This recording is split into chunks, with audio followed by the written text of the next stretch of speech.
Thank you, Your Excellency, Mr. Gaston Brown, Prime Minister of Antigua and Barbuda, President of the conference, our Conference Secretary-General, Mr. Li Junhua, my sister, Ms. Rabab Fatima, the High Representative of OHL, RLLS, you will never get this right, Excellencies, ladies and gentlemen, and many friends that I see in the audience today. I truly am delighted to be here for the closing session of the 4th International Conference on Small Island Developing States. It is at the beginning of a 10-year sprint, and I hope that there'll be no brakes that will be put on the SIDS.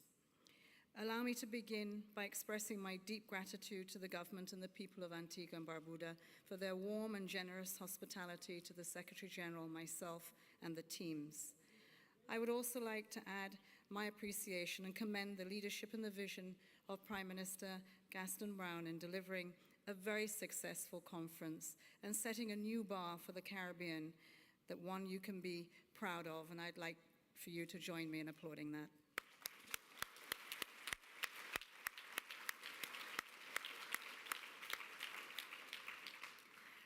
I would also like to thank member states, the United Nations system, international financial institutions, the private sector, and most especially civil society, students, and young people who have united as a team in St. John's behind a shared ambition to get the development journeys of SIDS back on track and to deliver the Sustainable Development Goals by 2030. Over the past few days, we have heard that we are at a critical juncture for SIDS, and that SIDS are on the front line of the climate crises. Sea level rise and more frequent extreme weather events continue to threaten SIDS, its people, its ecosystems, its economies, despite their insignificant contribution to carbon emissions. Record temperatures have demonstrated that we're not on track to meet the 1.5 target that SIDS depend on. This is a global injustice, as you heard the Secretary-General say, and the onus is really on the top 20 emitters to keep the promise of the Paris Agreement. Evidence over the last 4 years show that sustainable development prospects for SIDS have worsened as a result of the COVID-19 pandemic, conflicts, and continued economic turmoil, already adding to the challenging landscape because of the unique vulnerabilities. Yet, we do have reasons of hope and optimism. The Antigua and Barbuda Agenda for SIDS provides concrete guidance to our collective efforts to support SIDS achieve resilient prosperity. The Antigua and Barbuda Agenda for SIDS presents a vision for the future that SIDS want and need, where SIDS economies develop the resilience that will allow them to withstand shocks, where their populations continue to enjoy the uniqueness of island life and are safe, healthy, productive, and prosperous, but also where access to food, energy, and water is guaranteed, where biodiversity is protected, the ocean as resources are conserved, and action on climate change meets the urgency of the moment. The Center of Excellence, with its data hub and the debt sustainability support services for SIDS, will foster SIDS-led solutions and will serve as a platform for more private sector engagement with the SIDS. To achieve the ambitions, the Abbas calls for the recognition and measurement of vulnerabilities and for significant new financing at scale and directed to where it matters most with a sense of urgency. Upon the request of member states, the Secretary-General had convened a high-level meeting on mobilization of resources, resulting in a call to action that sets out transformative priority areas, from reforms on the international financial architecture to give SIDS a seat at the inclusion of vulnerability criteria for the allocation of concessional long-term finance. The path has been set, yet success is not guaranteed, as we heard earlier. Excellencies, distinguished guests, success relies on each and every one of us stepping up in genuine partnerships that are timely, that are robust and effective. Over the course of the last 4 days, many of you have made commitments to make the Abbas a reality.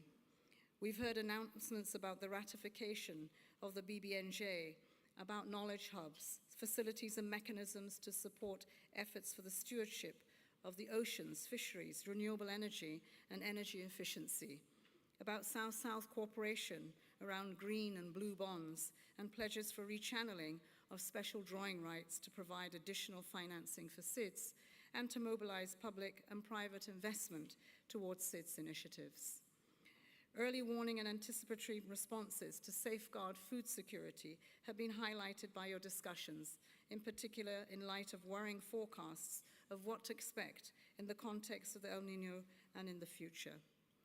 Your robust discussions have also drawn attention to the aspiration of SIDS for inclusive and shared prosperity, with commitments towards increased social protection and availability of insurance schemes, support for children as they bear the burdens of SIDS systemic vulnerabilities, nature-based livelihood models, and harnessing of digital tools, science, innovation, and to create opportunities for everyone, everywhere, as a means to overcome the remoteness and limited capacities. Allow me to join many of you in insisting about the need for inclusive and meaningful engagement with civil society, including women's organizations, leadership, and in particular youth. All of this in the implementation of Abbas. No effort should be spared to ensure that the voices of those that are vulnerable and marginalized are heard, including those persons with disabilities, older persons, and indigenous peoples. We recognize the commitments that have been brought to the table, the European Union, the Netherlands, Germany, the United States, and we hope others will also step up to the scale, to the urgency that we require now. This is not about more projects. It is about inclusive growth that delivers that what is good for the goose is good for the gander. We have to have a more equal society in our world today, one that we aspire to in the 2030 Agenda. We have heard what is not done, what is not measured is not done. But I think we need to take a reality check here. Yes, we want monitoring and evaluation, but let me say that halfway through the SDGs, what we did measure has not been done.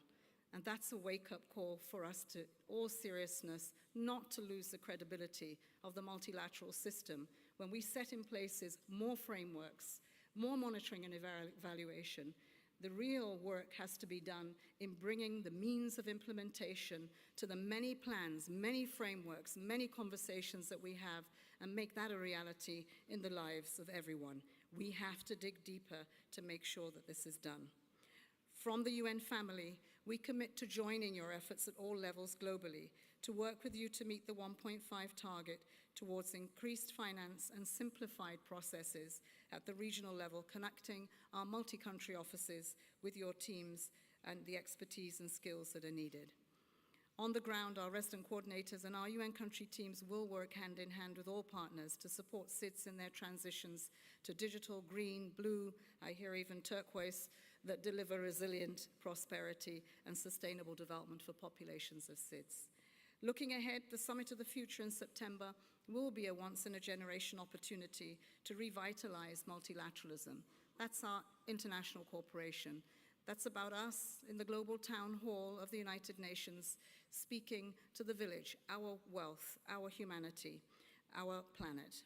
And hopefully here, we can achieve a more fair and effective outcome, delivering on the promise that leaves no country and no one behind. I call on all of you to channel your contributions, your innovations, your ingenuity, as demonstrated over the course of the last 4 days to this convening. We must aim towards a strong and an ambitious outcome that reflects the aspirations of SIDS, which are not different to our collective aspiration for a prosperous and sustainable future. In 2025, the 4th International Conference on Financing for Development will address critical financing issues, including those that have been spoken to and are in the Abbas today.